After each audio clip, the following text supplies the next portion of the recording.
Parlant du fait que le diable passe par le sexe féminin pour séduire et que tu mets un accent sur le sexe féminin depuis, on a des exemples dans la Bible qui nous font comprendre que voilà, que c'est le cas. Déjà, si on commence par le commencement, le diable est passé par Ève en fait pour faire tomber Adam. Il est passé par Ève pour séduire Adam. On a encore un exemple concret, c'est celui des filles de Moab qui ont séduit les fils d'Israël.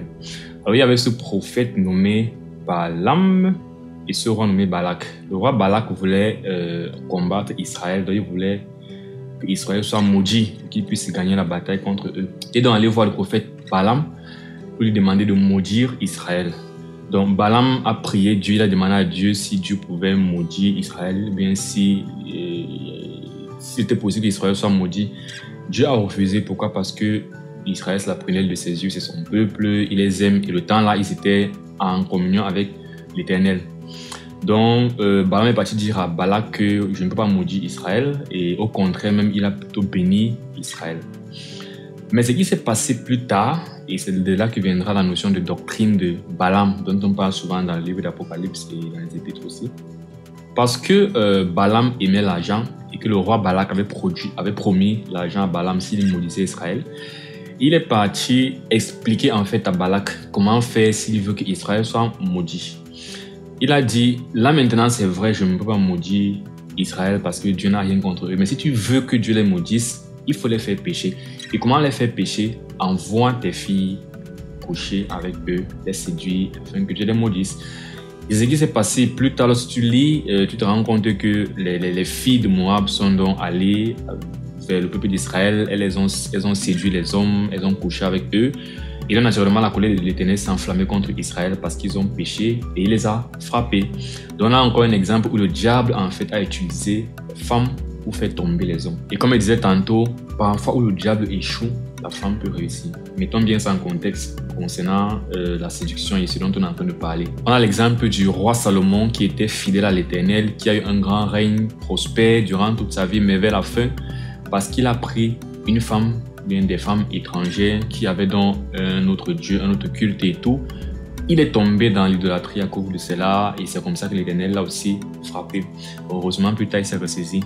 Mais une fois de plus, le diable, qui n'aurait pas pu amener Salomon à être idolâtre directement, est passé par des femmes. Pareil pour Jézabel et Akab. On connaît bien Jézabel, à quel point elle était mauvaise et comment elle a donc fait péché Akab et comment le roi Akab a aussi fait pécher Israël parce qu'à cause de Jézabel qui louait Astarté, Balaam et tous les dieux des cieux, les trucs comme ça, Akab l'a suivi dans son idolâtrie, il a donc péché avec elle et il a aussi fait le peuple d'Israël pécher. Et enfin, vous savez donc, parlant d'Akab et d'Israël, le peuple, les 12 tribus d'Israël ont été scindées en deux après la mort de Salomon. Une partie est appelée maintenant Israël, le pays Israël, et l'autre est appelé le pays Juda. Et ce qu'on remarque, c'est que dès la scission, le pays Juda est resté fidèle à l'Éternel. Ils avaient un roi qui craignait l'Éternel. Mais Israël a commencé à pécher. Jéroboam, déjà le premier roi, il a commencé à d'Israël a commencé à pécher. Il a créé sa religion, fait l'idolâtrie. Mais au moins ils étaient idolâtres de l'Éternel. Ils croyaient que ils ont construit en fait des statuettes, ils avaient des hauts lieux où ils louaient l'Éternel. Bref, je vais dire quoi par là.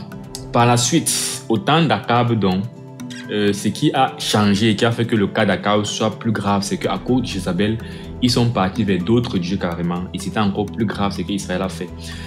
Mais jusque-là, le pays de Juda était resté fidèle à l'Éternel.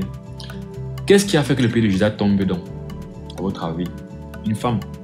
C'est-à-dire qu'il y a une des filles d'Akab, donc fille de Jézabel également, que le roi, je ne sais plus quel roi c'était, Joas, c'était Josaph, c'était quel roi de Juda, c'était Jotam, je ne sais plus trop. Il a épousé une des filles d'Akab et de Jézabel. Et donc malheureusement, elle est venue avec son idolâtrie et c'est comme ça que Juda aussi a commencé à tomber. Et puis plus tard, Juda et Israël tombent, Israël est amené en captivité, Juda est amené en captivité à Babylone, etc.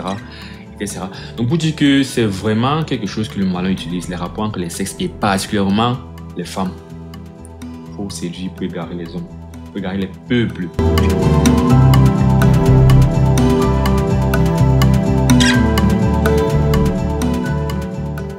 coutume que dès qu'une nouvelle personne vient dans la ville, toute la ville viole en quelque sorte la personne.